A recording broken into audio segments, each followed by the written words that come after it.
When life gives Monroe, North Carolina farmer Frank Howey a curveball, he finds another path.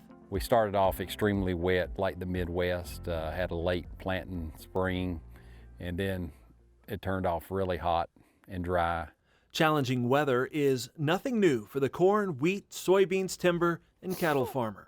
It seems to me the weather is more and more extreme. From hurricanes to mid-season droughts, he and his wife Allison have found ways to succeed. And we plant our corn in 15-inch rows, which is not normal. Howey, a 15-inch row pioneer, has converted both corn and soybeans to that system. The narrow rows, we get a quicker canopy in the spring before it gets real hot and dry. That helps us with weed control and moisture retention. It also works well with no-till, which he's been doing since 1984.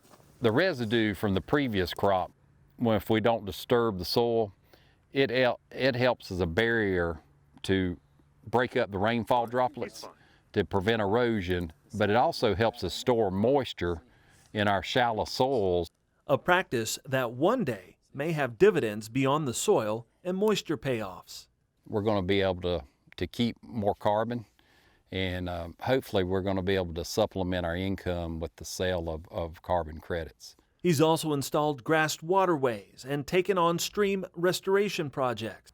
Done tree plantings to improve the habitat for the wildlife, and also it slows the water down.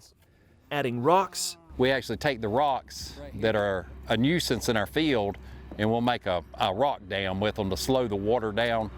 And a more pronounced curve to help slow the flow and filter out any sediment.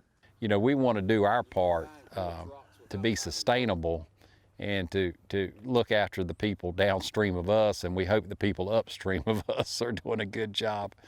They've allowed several solar projects on the farm and plant roughly 150,000 trees a year on marginal lands.